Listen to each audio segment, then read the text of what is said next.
Good morning. It's great to see you. If we've never met, my name is Jay. I'm a part of the team here. Welcome to WestGate. Really glad you're here.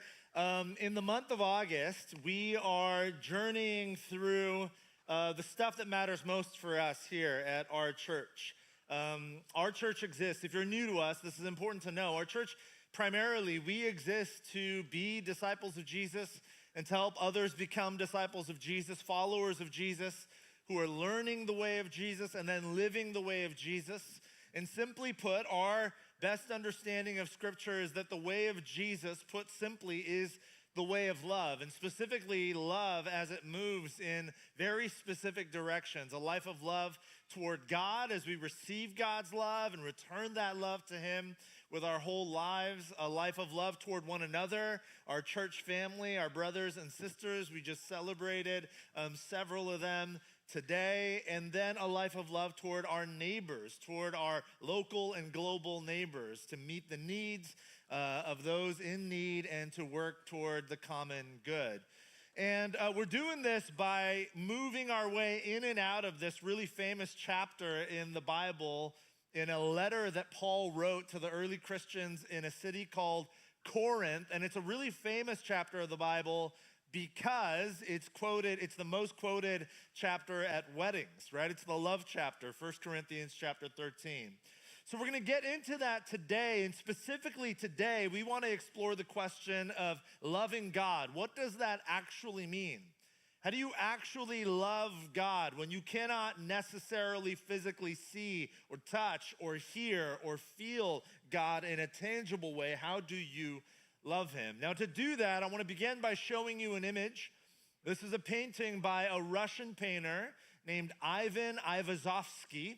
He painted this in the year 1850. This painting is called The Ninth Wave. And the phrase, the ninth wave, is actually an old sailing term to describe a wave that was so large it was essentially going to end your life.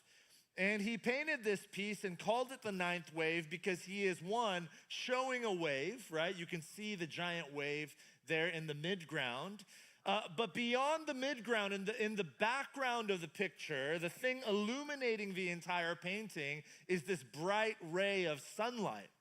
But if you look at the very foreground of the painting, at the very bottom of the painting, sort of painted into the darkness, are a number of sailors that are hanging on to some debris, and they are trying to make it through this ninth wave, this giant wave that is going to consume them. And it's as if they are, it's kind of hard to see, but if you could see it closer, you would notice that these sailors a couple of them are actually like reaching up, as if they are reaching for the sun in the distance. They're seeking with desperation the warmth of the light that will lead them to calm waters. Now, Ivan Ivazovsky was a Christian. Ivan Ivazovsky was a follower of Jesus, and many of his paintings had Christian themes. And you will notice, if you're able to see it, or you can look it up on Google, the ninth wave, you will notice that the debris upon which these sailors are hanging on is in the shape of a cross. And Ivazovsky did this on purpose. He did this intentionally. It was a metaphor for him about the ways in which Jesus, his death and resurrection, can lead us through any storm that life sends our way. But I show you this painting because I've always been struck by the desperation of these sailors. Because I can relate. I think all of us in some ways, we can relate to this. We can imagine ourselves being the sailor, going through the treacherous storms of life, but seeing the bright light of the sun off in the distance, the promise of calm waters off on the horizon. And we reach and we seek and we desire and we long for. It reminds me of the psalmist's words in Psalm 63, "You, God, are my God, and earnestly I seek you." That's a word we don't use that much anymore these days, but it's a powerful word. Earnestly I seek you. I thirst for you. My whole being longs for you because, why? Your love, God, is better than life. This is a wonderful psalm. It's a wonderful psalm to read. It's a beautiful psalm to put on a coffee mug, to see every morning as you're having your quiet time or whatever. But let's be honest, this psalm is not really all that indicative of how most of us, even those of us who are followers of Jesus, how most of us feel about God and his love throughout most of our lives. Most of us do not live with this sort of longing and desire and desperation when it comes to God's love, do we? It'd be hard for most of us in this room to say honestly that we believe God's love is better than life. The reality is the way we think about God's love is that life is really important, and we would love for God's love to sort of supplement our own desires for our lives. That's what the psalm should actually say. Your love is super helpful for the beauty that is my life. But that would not be a good psalm. The psalmist says, no, God's love is better than life. This is what loving God looks like. This is the challenge of loving God. This sort of desperation, desire, longing. Now let's go again. We're exploring 1 Corinthians 13. So to explore this idea, the challenge before us a little bit further, let's go to 1 Corinthians chapter 13. This is how Paul opens up. It's a little strange, okay? So just hang with me throughout this text, and then let's talk about it. Paul says, if I speak in the tongues of men or of angels, but do not have love, I am only a resounding gong or a clanging cymbal. If I have the gift of prophecy and can fathom all mysteries and all knowledge, if I have faith that can move mountains, but do not have love, I am nothing. If I give all I possess to the poor and give over my body to hardship that I may boast, but do not have love, I gain nothing. Very strange way to open this treatise on love. What's he doing here? Why does Paul specifically mention things like speaking in tongues and prophecy and fathoming mysteries and knowledge and faith and giving to the poor? Why does Paul juxtapose these very good, virtuous things? These are good things. Why does he juxtapose these things over and against love as if they are opposed to one another? Let me just tell you, they are not. That's not what Paul is saying. Paul is not saying you either love God or you do all these other things. They are married to one another. What Paul is saying, however, is that without love, none of these good, virtuous things really matter. Why does he name these specific virtues? Let me show you an image here. These are the ruins of a temple that was around in Paul's day in the city of Corinth. This temple was a temple that was dedicated to the worship of the emperor of Rome. In Corinth at the time, in the first century, there was a cult, a religious cult, whose entire devotion was to worship a human being, the emperor of Rome, the Caesar. I'll show you another image here. These are the ruins of a temple that was also around in Corinth at the same time during the life of Paul that was dedicated to the Greek goddess Aphrodite. And if you know that name, the Greek goddess Aphrodite was the goddess of love, but really she was the goddess of pleasure. At the time, temple prostitution was a very big deal. It was actually big business. And some historians estimate that at the temple of Aphrodite, there were certainly several hundreds, and there may have been several thousands of temple prostitutes, where men would go and pay money for prostitution as an act of worship to the Greek goddess Aphrodite. At the time of Paul, there was also a cult in Corinth called the cult of Mithras, which focused on mysteries, on fathoming and understanding and unveiling mysteries. There was also in Corinth at the time a cult of Isis, which originated from Egypt, and Isis, the cult of Isis, actually focused on knowledge, on understanding the world. This is why Paul notes these specific things, knowledge and mysteries and prophecies, which were a part of the emperor cult and the cult of Aphrodite. He's specifically confronting the influence of various religions in Corinth on the Corinthian Christians. So let me explain. At the time, the followers of Jesus in the first century city of Corinth were almost all Gentiles, non-Jews, who had belonged to these other religious cults and had encountered the good news of Jesus and realized, oh my gosh, Jesus is the one I'm after. It's not the emperor, it's not Aphrodite, it's not Isis, it's not Mithras. It is Jesus that I am after. Jesus holds the key, the answer to all of my questions. And so all of these people had left their old religious traditions behind and said yes to Jesus. But they had brought with them all of their old traditions. So they thrust into their following of Jesus this idea that if they were going to experience Jesus and experience him to the full, they would have to do all of these things that they thought they had to do when they belonged to these other cults. They had a contractual understanding of their relationship with Jesus.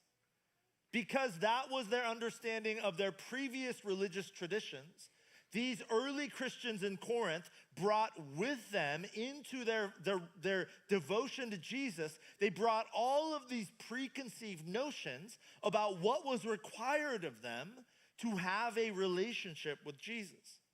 It was contractual. It was transactional. And in the midst of that, Paul's main concern was that because these early Christians in Corinth believed that following Jesus was contractual and transactional, they had lost the essence of following Jesus, which is not a contract or a transaction, but a covenantal relationship of love. And here's the key. Love is what differentiates the way of Jesus from all other faiths, both in the ancient world and today. Following Jesus is about covenantal love, not about contractual obligations. Following Jesus is about experiencing an ongoing, ever-flowing relationship of love with God and with Jesus, who is God, and not fulfilling contractual obligations. Like, if I don't speak in tongues, then God must not love me. If I don't prophesy or have knowledge that surpasses regular human understanding, if I don't at all times have faith that can move mountains, if I am not constantly giving every penny I have to the poor, if I do not meet the demands of the checklist, I must not have a rich, meaningful, robust relationship with Jesus. These are all good things, but they are not contractual obligations to be in relationship with Jesus. They are expressions of a love for Jesus that begins with receiving his love. That's the distinction Paul is trying to make. There's a lot to say about the word covenant. That's not a word we use often. In fact, the only time I use the word, I've seen the word covenant used in pop culture, it's always with like weird horror movies. Which is very sad to me because it's a really profound and beautiful word, but it's been co-opted by horror films. It's very strange. Here's the thing. A covenant is a binding commitment between parties, and that binding commitment is based on promises made and promises fulfilled. Not as obligations, but as a commitment in relationship with one another. There's a Jewish rabbi named Jonathan Sachs. He describes it this way. It's really helpful. He says that a contract is a transaction. A covenant is a relationship. A contract is about interests, but a covenant is about identity. It is about you and me coming together to form an us. That is why contracts benefit, but covenants transform. I mean, think about any meaningful relationship in your life. Think about a relationship you have with, a best friend that you would, not only would you go the extra mile, but you would go as many miles as necessary for this person. Or maybe this is a marriage or a parent-child relationship. Just think about any meaningful relationship you have. Without knowing your story, without knowing that relationship, here's what I know about that meaningful relationship. That relationship is not primarily based on your individual interests.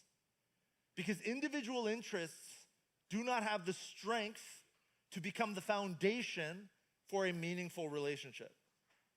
That meaningful relationship is actually based on an identity you are forming together. It is truly two becoming one. Again, this is absolutely true in healthy marriages, but I think it's true in all sorts of relationships. I mean, many of you have a best friend or several people that you're like, man, this person, I would do anything for them. And think about that phrase. I would do anything for them. It's not about your personal interest. It's about the fact that you have so much love for this person that you are ready and willing to sacrifice and to give of yourself to will the good of this person. To not only wish their good, but to, in as much as it is possible for you, to will their good with your actions and with your sacrifice, with your expressions of love. And this is the sort of love God extends to us. God extends this sort of covenantal love toward us, a self-giving, sacrificial love. Deuteronomy 7:9, the Lord your God is God. He is the faithful God, keeping his covenant of love to 1,000 generations. We don't have time to talk about it at length today, but if you've been following Jesus for a while, you know that your faith is built on this reality that Jesus went first, right? I mean, that's covenantal, self-giving, sacrificial love. You love Jesus because you believe he gave his life for you before you ever deserved it, before you even knew you needed it, before you breathed your first breath. Jesus gave his life for you. And so if a covenant is a binding commitment between parties based on promises made and promises fulfilled, then what is our part to play in this covenant love relationship with God? Well, I just said it, but it says very clearly in 1 John chapter 4, just one example. What does it say? We love because he, God, first loved us. So how does this work? What does it look like to respond to the covenantal love of God by loving God back? Again, this is the challenge. It's a little easier to wrap our mind around loving one another. It's a little bit easier to wrap our minds around loving our neighbors, right? Sacrificing to work toward the good of those in our local vicinity and around the world. That makes a little bit more sense. But what does it mean to love God? A God that we cannot necessarily see or hear or touch or feel in a physical, tangible way. What does it look like? How does it work? Remember, back to the words of Rabbi Jonathan Sacks, contracts benefit, but what do covenants do? Covenants transform. We love God not by trying harder, but by being transformed. Let me explain. I'll show you the image of a famous Olympian. Anybody know who this is? Carl Lewis. That's right, Carl Lewis, 9-time Olympic gold medalist. One of the greats, right? Carl Lewis, one of the greats, 9-time Olympic gold medalist. At a certain point in history, probably the fastest, most athletic man alive. Now, here's what some of us may know about Carl Lewis. Most of us do not. Carl Lewis was a notoriously slow starter in races. In fact, sports scientists began to monitor him because they were just dumbfounded. How does this work? Carl Lewis would regularly, in the first quarter of a race, any race, in the first quarter of a race, Carl Lewis would regularly find himself in last place or second to last place. And the way Carl Lewis would win races was somehow, some way, as other runners faded, he just kept pace. So it wasn't so much that Carl Lewis dominated from the gun, it's just like Carl Lewis just kept going at the pace he was always going when everybody else began to fade. That's how Carl Lewis won 9 Olympic gold medals. And so as sports scientists began to study Carl Lewis, what they realized, what it led to was the development of an idea called the 85% rule. Anybody ever heard of this?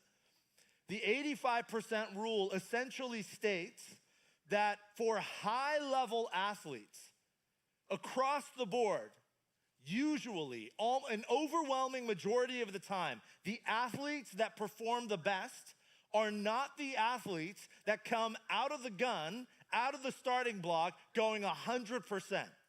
Those athletes are not the ones who dominate. What they have found, not just from Carl Lewis, but from all sorts of athletes across the spectrum of sports, is that the athletes who begin at 85% and can maintain 85% throughout, they're the ones who dominate. And there's a reason for this.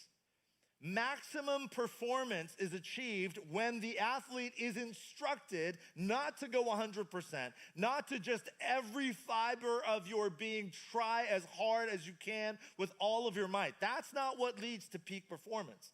What they've discovered is that being relaxed and free and the constant training sort of coming into play, your body reacting and responding as training has transformed your mind and your body to perform at a high level, and just leaning into that, that's what leads to maximum performance. Some athletes describe this as flow. That's a very common phrase athletes will use. I don't know this from firsthand experience. I have just read articles about it. Instead of trying, they are flowing. Some athletes will describe it as running within themselves. That's what they say. Like, I'm not trying to just destroy the competition from the get-go. I'm not even thinking about the competition. I am just trying to flow and run within myself. It's really interesting. Dallas Willard, long quote from him, but it's so profoundly helpful. Dallas Willard describes love this way. He says, love is not something one turns on or off for this or that person or thing. Its orientation is toward life as a whole. Our aim under love is not to be loving to this or that person or in this or that kind of situation, but to be a person possessed by love as an overall character of life, whatever is or is not going on. I love this line. I do not come to my enemy and try to love them. I come to them as a loving person. Love is a condition of the will. It is not something you choose to do, but what you choose to be. One of the reasons why I think it has been so challenging for me to practically conceptualize and understand what it means to love God. Can we put that Dallas Willard quote back up, TJ? I see several phones out, so I want to make sure. By the way, I say this all the time. If you ever want any of our slides or our teaching notes, you can email us, and we'd be happy to send them to you. So always reach out. You can have whatever we put up here.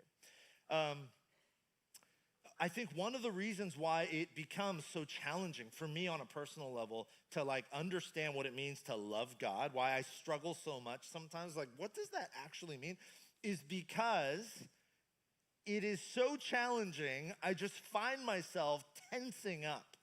I want to be a person who really loves God, I really do. I just wake up and I'm like, I'm gonna love you so much today. Just so much, God, you know? And how weird is that?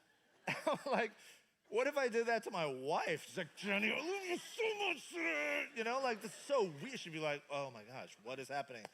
Are you having a stroke? It would just be so strange. I mean, you think about human relationships where there's genuine love. They have ups and downs, right? And think about your relationship with your parents. Hopefully you have at least one parent with whom you have a genuine, loving relationship. Think about that relationship. I think about my relationship with my mom, whom I love. But it's not like perfection 100% of the time. Sometimes it's bickering and fighting. Sometimes it's like, oh my gosh, mom, please, the internet password is this. I told you a million times, or whatever, right? It's just the ups and downs of life, but there's a steadiness. There is a flow to the relationship. It is built on love. You're not trying. You have been, over time, transformed into the sort of person who lives a life of love with this other person with whom you are in covenantal relationship. This is the same thing with God. In her fantastic book, Try Softer, Andy Kolber says this: no matter how hard we try, we can't hate or shame ourselves into change. Only love can move us toward true growth. This is the love given to us by a gentle, kind, compassionate, good God. Simply trying harder to love God is ineffective. We must begin by receiving the love of God. Again, 1 John 4, we love, why? Because he first loved us. We receive that love. And he first loved us is the key truth that launches us into a journey of transformation, into a people of love.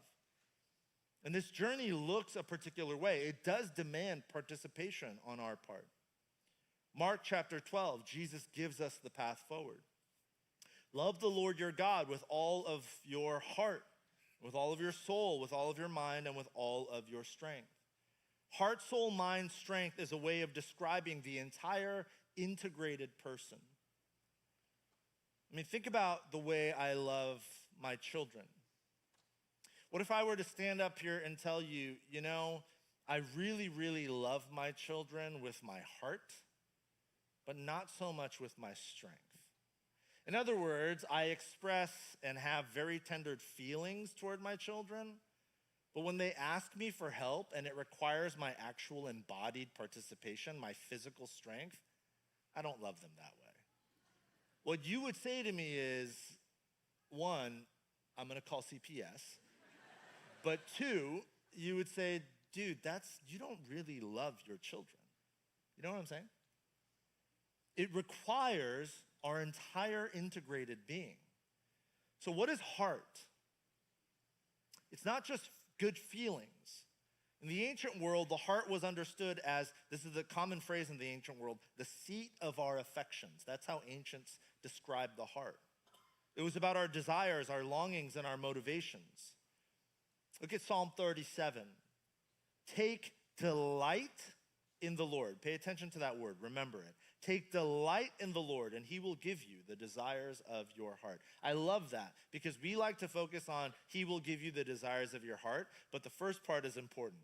Essentially, what the psalmist says is desire the Lord. Take delight in the Lord, and he will give you himself. That's what he means. It's not take delight in the Lord, and then whatever you ask, he's a genie in a bottle, just grant you your 3 wishes. No, delight in God, desire God, and he will give you himself. The mind, it's about ideas, values, our point of view through which we see ourselves and the world. It's about how we fix our thoughts and where we fix our thoughts. Philippians 4:8, whatever is true, whatever is noble, whatever is right, pure, lovely, admirable, anything excellent or praiseworthy, think about such things. Remember that phrase, think about them. Set your mind on them, the things of God. And finally, strength. This is about consistent embodied participation, embodying our desires and longings, our motivations, ideas, and our values. Paul writes in Philippians 4:9, whatever you've learned or received or heard from me or seen in me, put it into practice. And then the soul is the entire integrated system of a human being, heart, mind, and strength. And we love God by being transformed into a people of love. And we are transformed into a people of love by receiving the love of God and doing these 3 things: delighting in God, thinking about God, and practicing the way of God. This is it. You want to love God instead of just trying harder and waking up and tensing up like I got to love him, love him, love him. It's very simple. Begin to orient your life around delighting in God. Try to practice things that fix your desires and longings toward God. Begin to think about God. Invite God into your thought life. I mean, just ask yourself this question. What percentage of your thoughts throughout the week are given to the Lord? It's very small, is my guess. It's small for me, even. And I am paid to think about the Lord, right? Begin to give him your thoughts and then practice. Do stuff with your, it's one of the reasons why I know it's a hassle, but like getting up early on a Sunday morning and getting dressed and brushing your teeth and all just like showing up here. It takes time. There's other things you could be doing, but it matters in so many ways. Practicing the stuff of God. During Next Steps, we're inviting you to all sorts of things, but this is one of the reasons why we invite you to stuff like Discover Christianity, Alpha. It's a way in which you can begin with all of your doubts. For those of you who are like new to faith or not even Christian, you're just here. Well, if that's you, like we're so glad you're here. Discover Christianity Alpha is a place where you can bring your thoughts, not just your good thoughts or your godly thoughts, but your doubts, your skepticism, and begin to fix them, to think about, not to be convinced necessarily, but just to give your thoughts to the things of God, to deeply consider them. This is one of the reasons why we offer Discover the Bible. We think that delighting in God often happens as we rest and sink deeply into his words for extended periods of time within the context of community. So Discovering the Bible is a group of people that journey in cohorts, and they read the entire Bible in a year. There's discussion groups and Zoom calls and labs that we offer. It's an invitation to delight in God, to spend time listening to him speak to you in his word, through his word. And then, of course, we just celebrated so many new members of our church family who went through Discover Discipleship. Discover Discipleship is sort of our pathway to considering if this specific local church is a church family that you sense God is asking you to belong to. And it's a way of practicing the way of Jesus together. It's an invitation to not just think about these things or have an individual sort of private relationship with God, but to practice the way of Jesus in community. Now, all of this sounds like contractual obligation, right? Like 20 minutes ago, you were like, Jay, you told me it's not about contractual obligation, it's about covenantal love. But now you're telling me I'm supposed to love God with my heart and my mind and my strength and my soul. And then there's all these different pathways I can belong to. So let's come back to 1 Corinthians 13, just to settle the matter. Even as we go on the journey of transformation into a people of love, who don't try harder, but are simply transformed into loving people who can give God love through our lives, we have to remember that love is the starting point and it is the finish line. Paul says near the end of 1 Corinthians 13, he says, love never fails. Where there are prophecies, they will cease. Where there are tongues, they will be stilled. Where there is knowledge, it will pass away. For we know in part and we prophesy in part. But when completeness comes, what is in part disappears. Loving God with your heart and with your mind and with your strength, these are present expressions and practices. But what Paul makes clear here and throughout the Bible, what the writers make clear, is that love is the thing that never ends. Discover discipleship will go away at some point. Discover WestGate or discover any number of discover things we do here. They will all go away. This church will go away. At some point, there will not be a WestGate church. All churches are born, they thrive, they decline, they die. That will happen here. I don't know when. I hope it's like hundreds of years from now. I hope it's not in the next 2 years. If it is, if any of you have jobs for me, give me a call, right? I don't think that'll be the case, but what I do know is this church is not forever, because someday Christ will return, and when he does, There is no WestGate Church or Venture Church or Echo Church or Menlo Church. We are all simply brothers and sisters bound up in the family of God. And that is the day that we look forward to. We talk about this on our team, on our staff a lot. One of our team values is kingdom over brand. We don't want to be about WestGate Church because WestGate Church is temporary. We want to be about the kingdom of God, God's will being done here in Silicon Valley as it is in heaven. That's what we want to be about because that's forever. And that's forever because God's love for his people is forever. That phrase, love never fails, that word fails is actually a word that's best translated perishes. And so most scholars think that the best way to understand what Paul is saying here is not that love never fails, but that love never ends. We do what we do. We give our hearts and our minds and our strength, our entire integrated beings to God in love because we have received love, and that love from God will never end. And our returning that love to God will never end. It is the only eternal truth that we are loved. And out of that love, we can give love back to God. I'm going to invite Mark and the team to come back up. We're going to sing and respond here in a moment.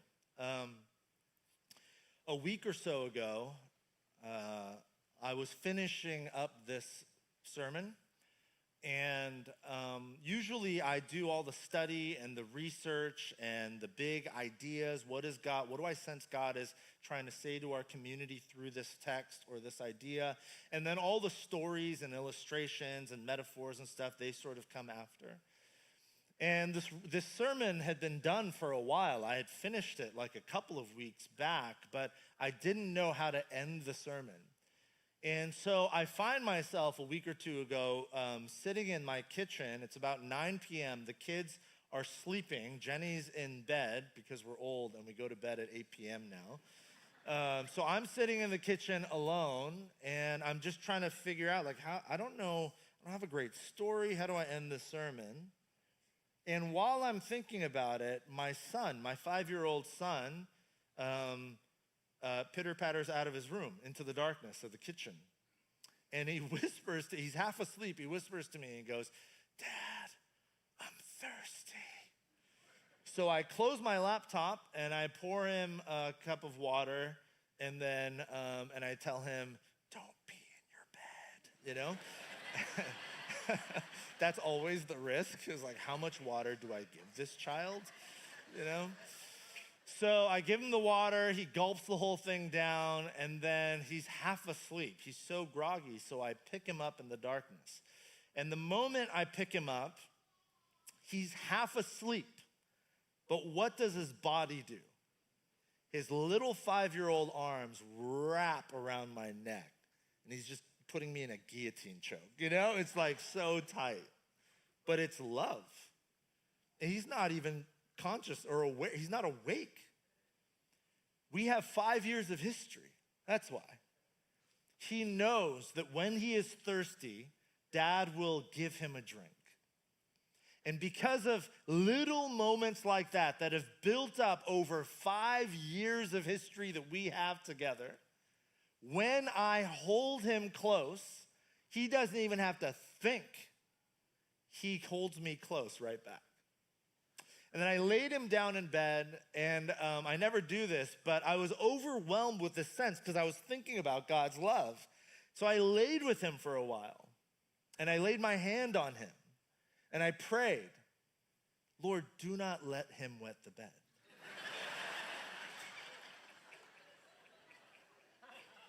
And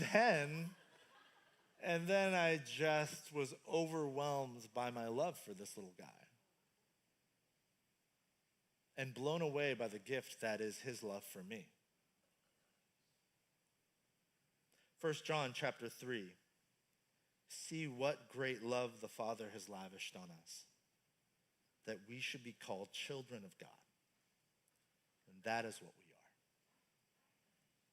Rest in the reality of God's love for you long enough, and you will find yourself slowly and steadily transformed into a person of love who returns that love to God with the entirety of your being.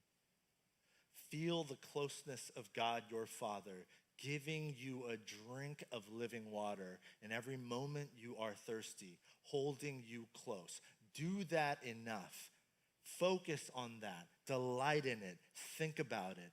Put it into practice, and you will find your arms. Without trying, you will just naturally find your arms clinging to the neck of a Father who has carried you for longer than you know. Amen?